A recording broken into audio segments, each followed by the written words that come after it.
السلام عليكم حبايبي، كيفكم؟ إن شاء الله تكونوا بألف خير. اليوم عندنا وصفة جديدة، وجبة جديدة. ولدي طلبها ليا وقال لي ماما شهيت بسطيلة ديال الحوت. قلت له علاش لا، حاضر من عيوني. هي اليوم تبعوا معايا للآخر، إن شاء الله تعجبكم.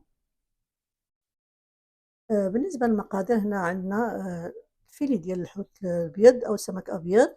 عندي الكروفات تقريبا كيلو. عندي الكالامار تا هو تقريبا كيلو.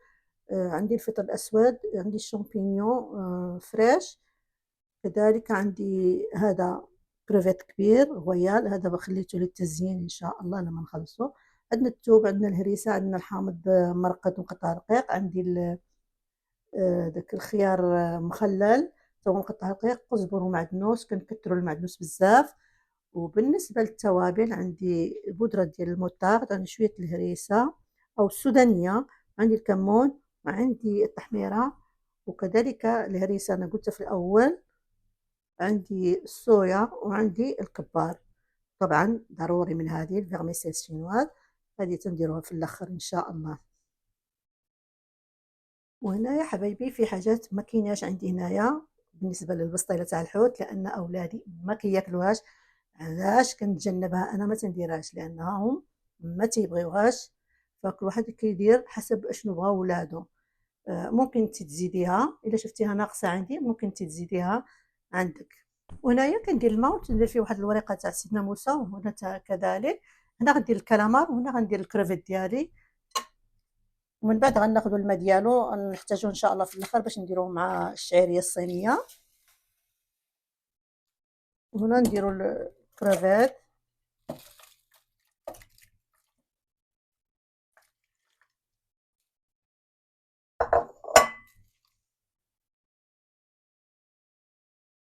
وهنايا الكالامار ما نخليوش يطيب بزاف، نخليوه تقريبا 3 4 دقائق.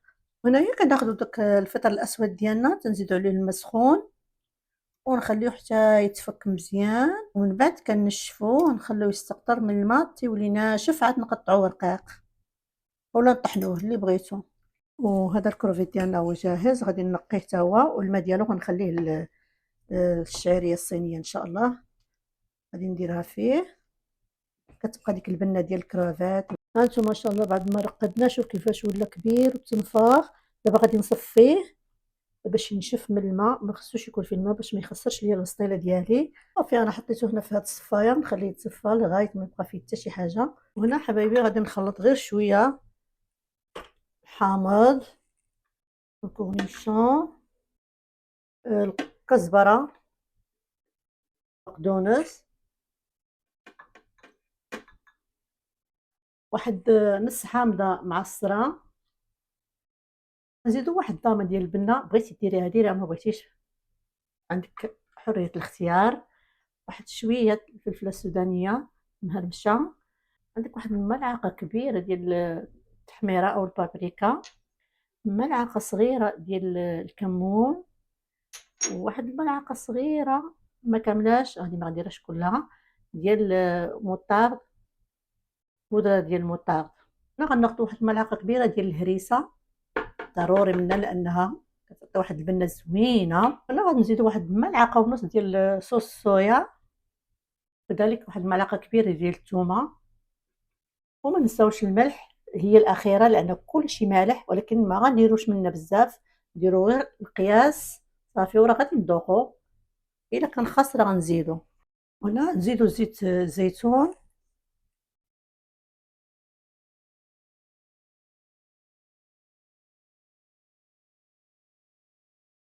تقريبا شي نص كاس، ونخلطو غير شويه. يلا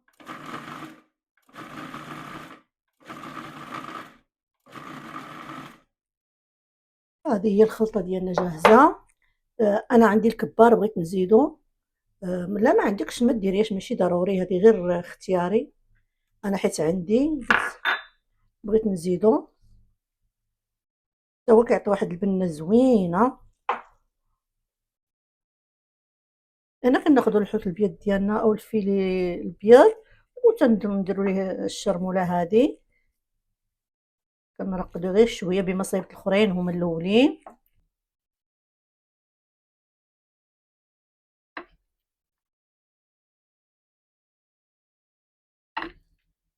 هنايا حبايبي بعد ما جهزنا كل شيء، قطعناه رقيق، صايبنا الكروفيت، صايبنا الكرامر قطعناه، وصايبنا الفيلي كذلك. هنا غادي نبدا نسطي اي حاجه قطعتها، غنبدا نسطيها لغايه ما نجمع كل شيء مع بعض. هنا كندير واحد المعلقه ديال الزبده ونزيد عليها زيت زيتون، وغادي نبدا نسطي الحاجات.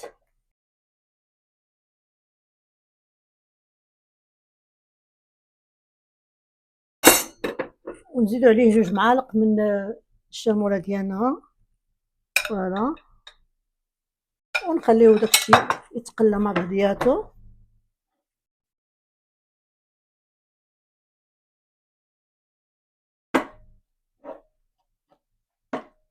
نجهدو عليهم شويه النار باش داك الماء يمشي، ما يبقاش فيها الماء.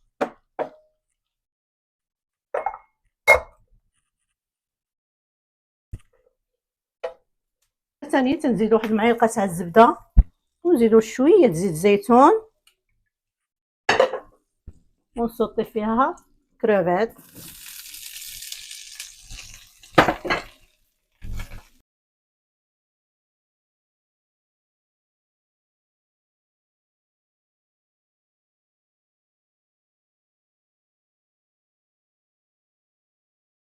هانتو كنبقاو نحركو لغايه ما ينشف من الماء، ما كيبقاش الماء. هانتو كيف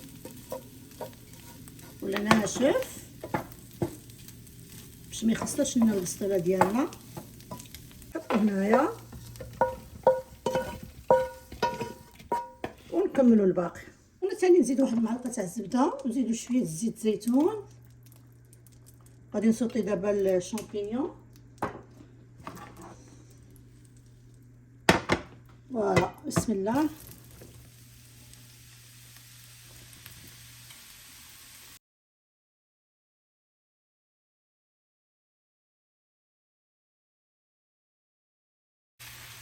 هنا تيبان بزاف، ولكن ملي غيتسوطا غادي يبقى غير شويه.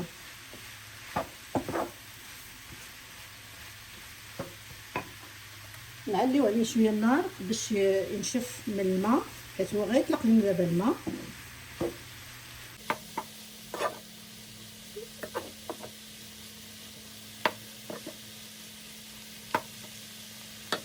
هانتو ولا غير شويه وفيه الماء. دابا هاد الماء خصو يمشي، ما يبقاش، غنبقى عليه حتى يولي ناشف، عاد نحيدوه. صافي ها هو جاهز. غادي نحطوه هنا ثاني في هذا الكسكاس باش يخرج منه داك شويه ديال الماء اللي بقى فيه، وغادي ان شاء الله غنحتاجو في الاخر.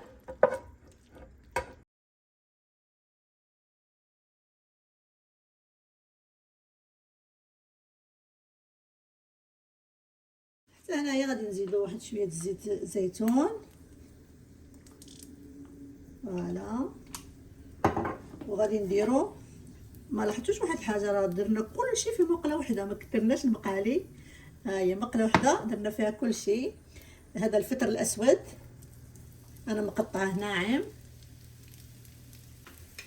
نزيدو عليه توا معلقه ديال الشرموله.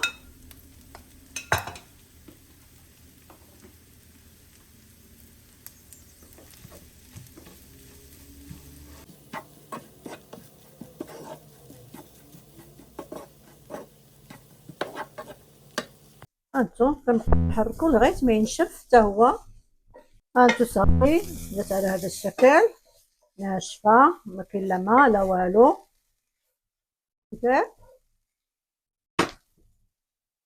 هنا ثاني تندير واحد المعلقه تاع الزبده، ونزيد عليها واحد شويه زيت زيتون،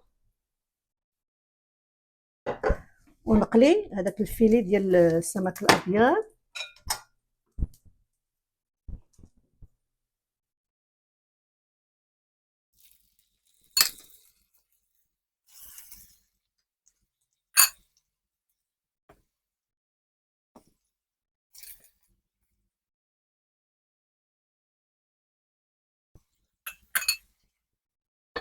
هذا راه بغيا تيطيب، كياخدش الوقت بزاف. نقلبوه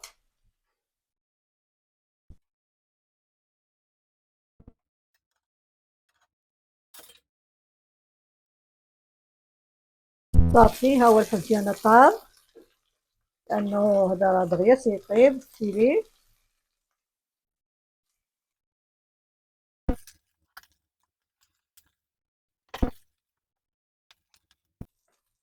نكملو الباقي.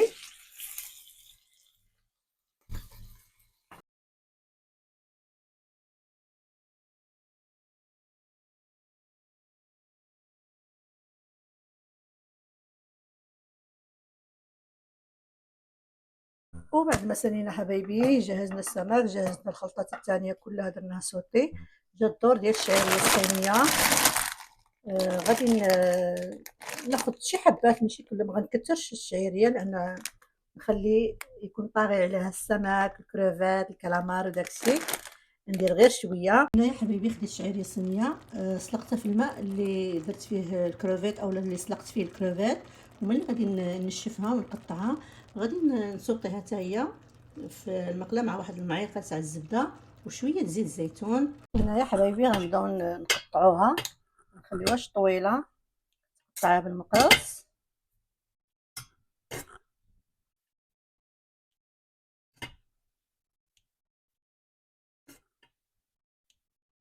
هكا كتساعدنا باش نسرحوها مزيان في هذا اللاطه.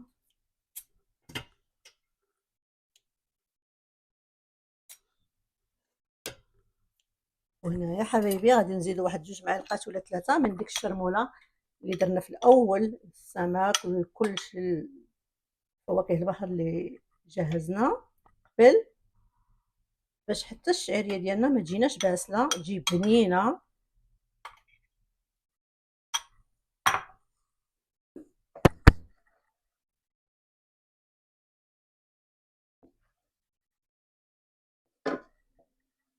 وندوقوها نشوفها حتى هي واش بنينه ما بنيناش. الا كانت خاصها شويه الماء نزيدوها.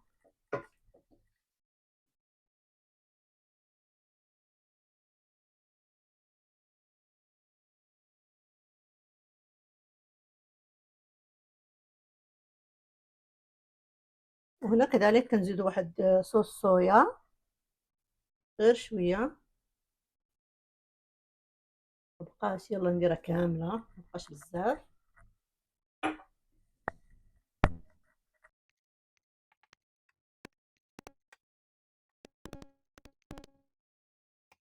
وها هي الشعريه الصينيه ديالنا جاهزه، دقتها جات بنينه بنينه. هنا يا حبايبي بعد ما جهزت كل شيء غادي نبدا نصايب البصيله ديالي. هادو غادي نميلونجيهم او غادي نخلطهم مع الشعريه الصينيه مزيان مزيان. والباقي غادي نبدا نوزع غير هكا باليد، باش كل اللي يهز يلقى عنده الحوت، يلقى السمك، يلقى الكروفيت، يلقى كل شيء قدامه يعني كلهم. ودابا غادي نخلطو الشعيريه مع هاد المواد الثانيه، الشامبينيون والكالامار والفطر الاسود حتى هو. وهنا غادي نبداو نخلطو سيتجانس كل شيء مع بعضياتو.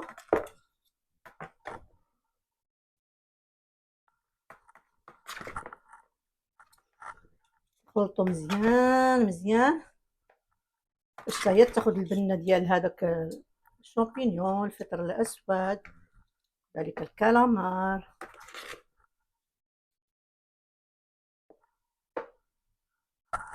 وهنا دابا تنفك هاد الورقه ديالنا، انا جبتها ديال الشينوا، غادي نجربها انا، نحاول نجربها معكم.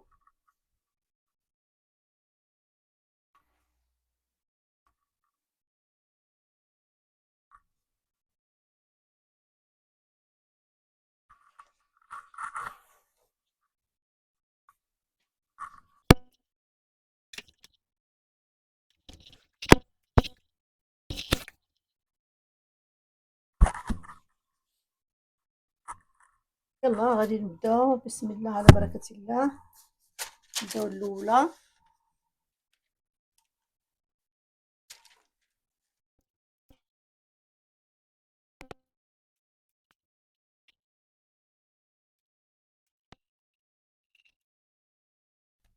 كنخرجوها بزاف لان من بعد غادي نرجعوها.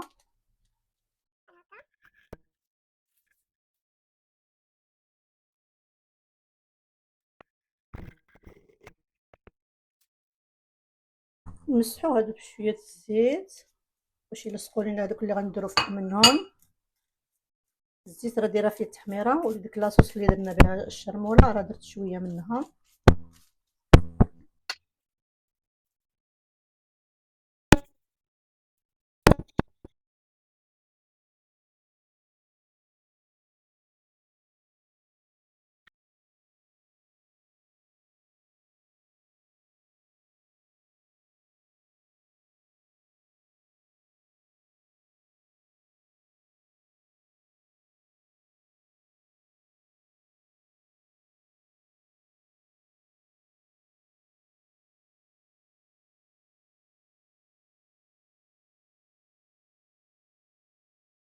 هنايا غادي بعد ما صايبتها غادي نخوي غير النص ديال الكميه ديال هذه ديال الشعيريه مع الشامبانيو وداكشي، ناخذ النص ديالها.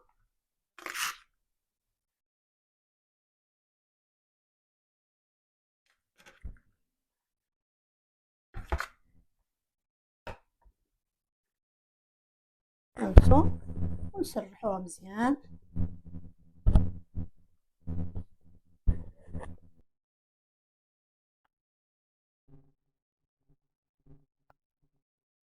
ودابا غناخدو الكروفات نديروه ونسرحوه كامل باش اللي خدا شي حاجه كيلقى فيها. حتى هو يا كروفات يا سمك، هذا ضروري كلشي خصو يذوق من هادشي.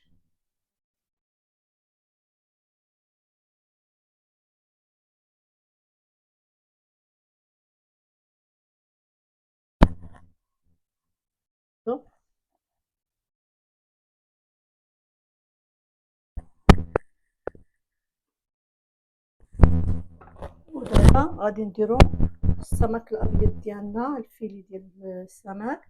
انا قطعته مرسوات شويه، ما صغار ما كبار.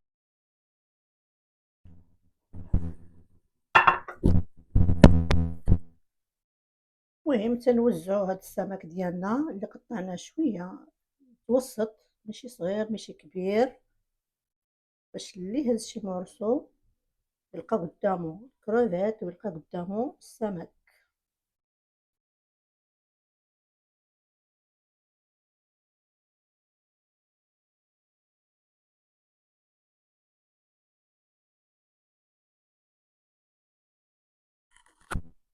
نبداو نقادو هنا. عينك ميزانك كتعرفي كيفاش ترتبي، وكل واحد وشنو تيدير. انا هنا ما غاديش ندير الفرماج، يديروا الفرماج هنايا موزاريلا ولا داك الحمار ولا اي واحد، انا ما غادي نديروش.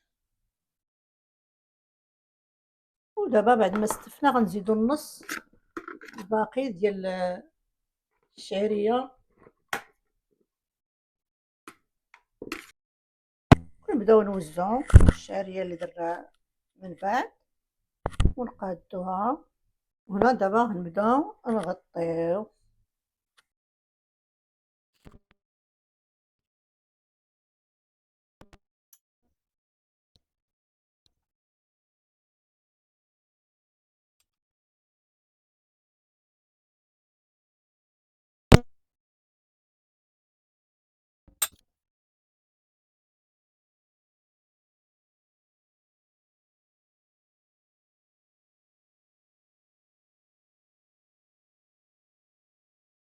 غادي نكمل لها الباقي.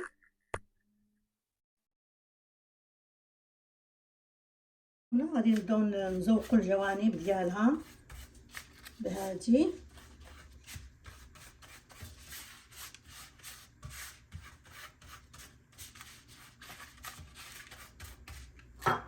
دابا تنديرو لها بحال هكا،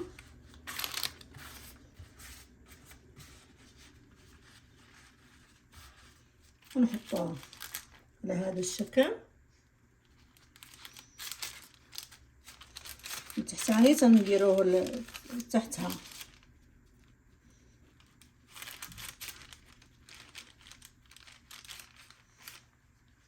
هكا نمسحوها بالزيت.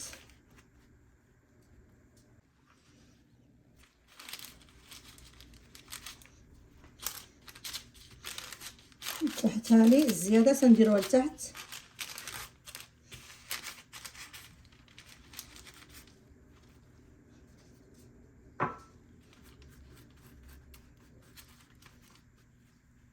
المهم كنبقاو غاديين تنكملوها كاملة. هنايا كناخدو واحد العود وتنديرو هنا باش يبقاو ثابتين لينا مزيان، فوالا على هذا الشكل.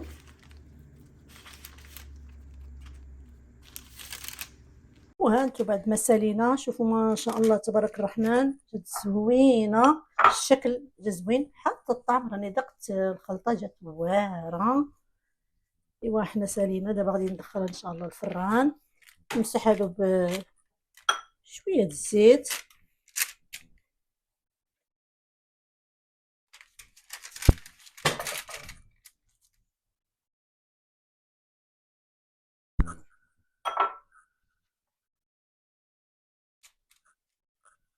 وان شاء الله من بعد ملي تخرج غادي ندير لها التزيين ديالها، ان شاء الله يعجبكم.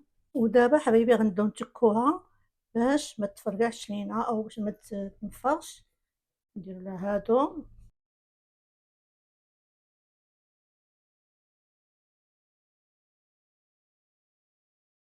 هنا يا حبايبي غادي نجهز الصحن ديالي اللي غنحط فيه البسطيله، ونجهزو الديكور ديالنا اللي غنديرو معاها ان شاء الله.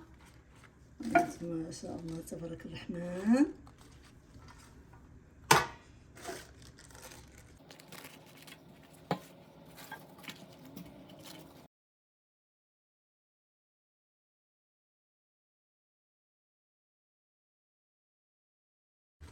فوالا جهزو بحال هكا على هذا الشكل. هنا حبايبي غنبدا ندير الديكور ديالي ديال اللي غنزوق به البسطيله ديالي. هنا عندي الجبنه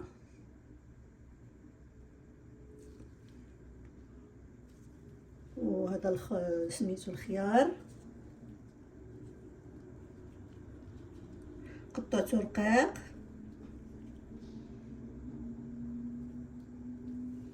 والطماطم هانتو تيجي على هذا الشكل، منظر زوين كيشهي. فوالا نديرو وحده ثانيه.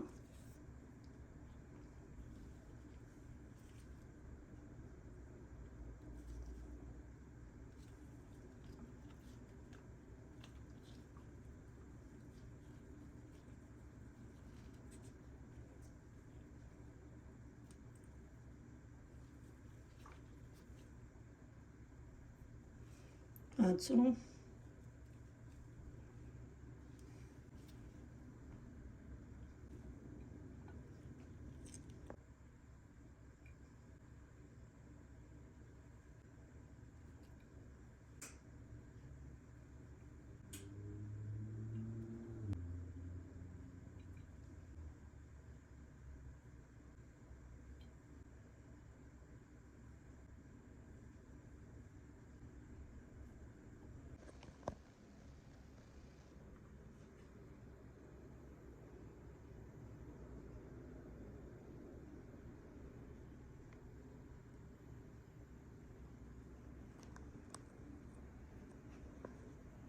وهذه هي النتيجة النهائية حبايبي. نتمنى تقولوا لي كيف جاتكم هاد البسطة ديال الحوت اللي درت لكم، ان شاء الله تعجبكم. شوفوا ما شاء الله تبارك الرحمن.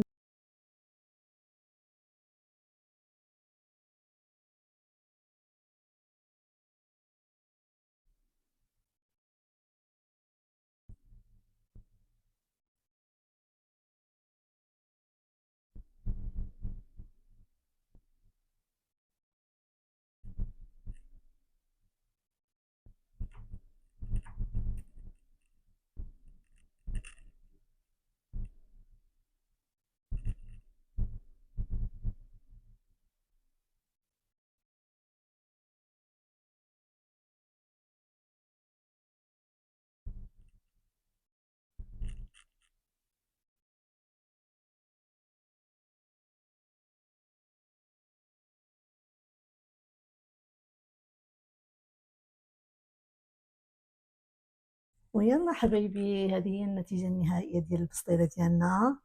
نتمنى تعجبكم، وإن شاء الله تجربوها انتم في ديوركم وعلاش لا. وإلى اللقاء في فيديو قادم إن شاء الله. والسلام عليكم ورحمة الله وبركاته.